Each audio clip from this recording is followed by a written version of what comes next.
Presented to you by State Farm. We'll take a quick look here at our opening lineups. Someone we'll be keeping an eye on certainly today.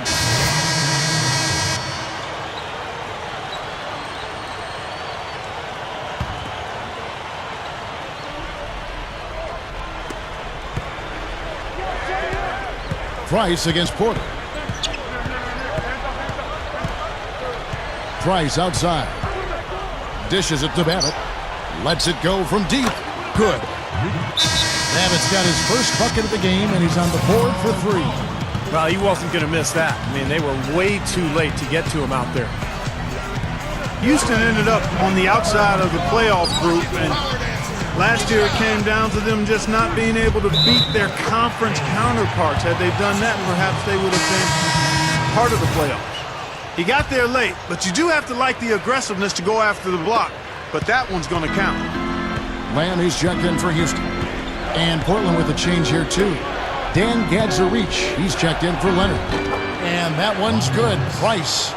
That's exactly what they had in mind on that possession. Rockets leading by 4. Well, you start a good conversation there about Houston, what they did against the West. They were 23 and 25, and hard to make the playoffs when you're under 500 within your conference, Steve, in that category. Well, it's such a difficult conference, so many strong teams. So if you're going to be under 500 in your own conference, you're probably not going to make the playoffs. 23 and 25, not a bad number, and that's why Houston was close, but it just wasn't quite enough to get them into the postseason. That offense just keeps on clicking. It sure does, Clark. They're getting high percentage looks and really taking advantage here. They set the screen. Williams over Lamb, and Portland again with the bucket. He took advantage of that pick, and he did the rest, knocking down the J. Now it's sent it over to Doris Burke, who was able to talk with Kevin McHale. Well, guys, in terms of their focus coming into this one, he said he's expecting their defense, especially on the interior, to be vital. He said we can protect the rim with our shot blocking.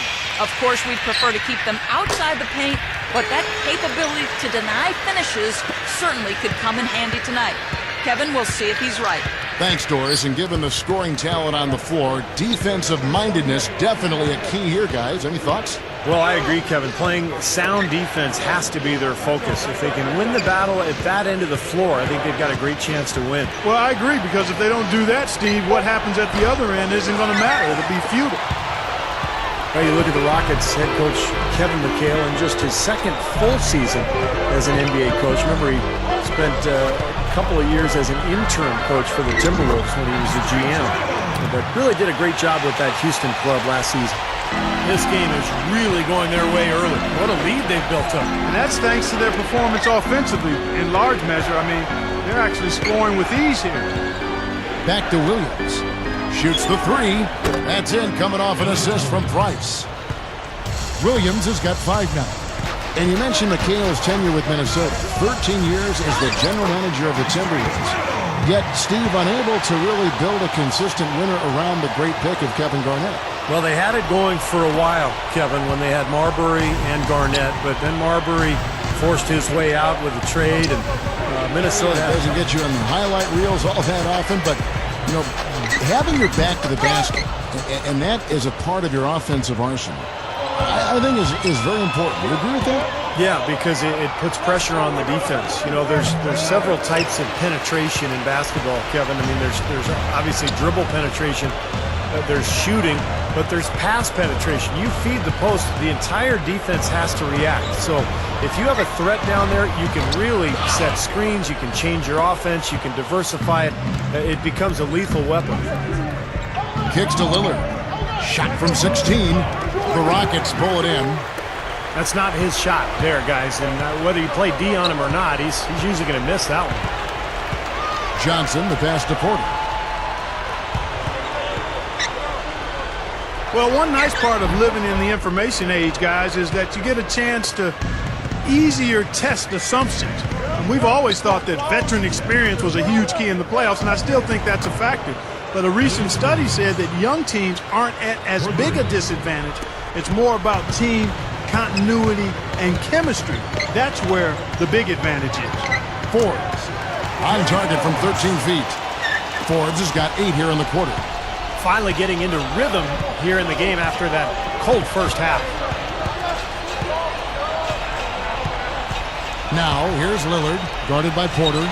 And the basket by Lillard. Lillard's got 19 points. You know, Clark, you were just talking about that study. Surprising that having playoff experience wasn't a big edge for teams. Your Indiana Pacers, the Philadelphia 76ers from last year in the playoffs. You know, interesting examples. Steve, what's your thought on that? Well, I think what's important is for the coaching staffs to have experience. I think that's where playoff experience really comes in handy. The players gain a lot of experience right away their rookie years. They play so many games before the playoffs even come. So I think they adapt quickly to the postseason. For the coaches, it's a different game, and they have to adapt. That's why I think their own experience is very important. Smith kicks to Lillard. Back to Smith. That's good. You know, they'll want to generate more of those shots in tight, guys. Guys, some great passing from him. Yeah, it makes it tough for the defense to chase that ball around when it moves that crisply all over the court. Yeah, it sure does, Clark. And look at the assist totals. They're piling up. I mean, this has been a nice game execution-wise for this club. Lillard dishes to Jeffries. They set the pick. He feeds it to Smith. Lillard over Porter. And Damian Lillard with the bucket on the assist by Smith. 21 points for Lillard. And so here is Houston. They'll host the Denver Nuggets after this one. That'll be the latter half of this two-game homestand. No doubt the Denver fans want to see the Nuggets take that game. Lets it go from the wing. Hickson grabs the board. The Trailblazers have gone 7 of 16 from the field here in the fourth. That's about 43%. Smith kicks to Lillard. There's the bucket. Good.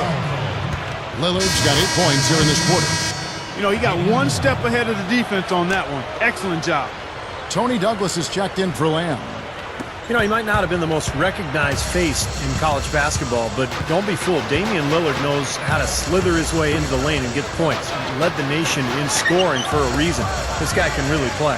And even though, Steve, he's on the smaller end of the scale in terms of his size, he absorbs contact pretty well and has nice change of pace.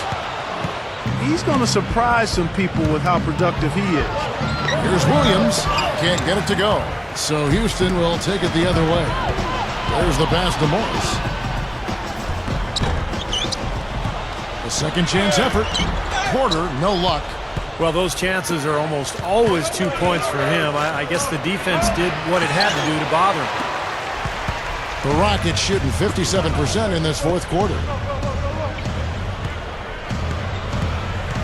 Here is Forbes.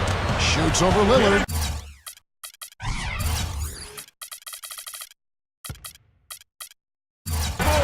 The shot's good from Forbes. I think it's as simple as this, guys. Get him the ball. That's all you need to do. Give it to him. Lillard with it. Portland no good that time either. And here's Porter. You know, we see so many great players coming into the league from other countries now, guys. The NBA has really been quite proactive, making huge strides in spreading the game internationally. A minute 42 left in the fourth quarter.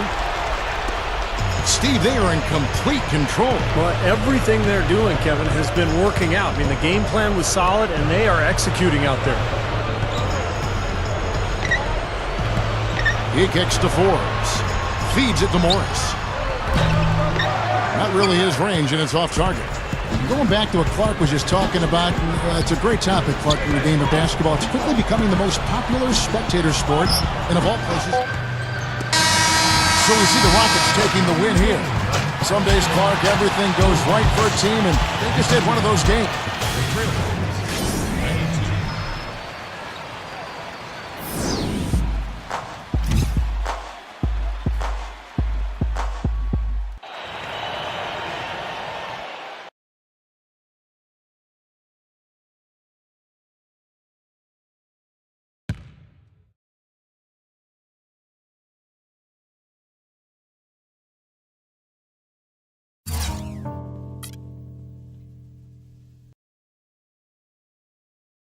Not sure you even realized it, but tonight's game marked your first career triple-double. How did you feel out there tonight?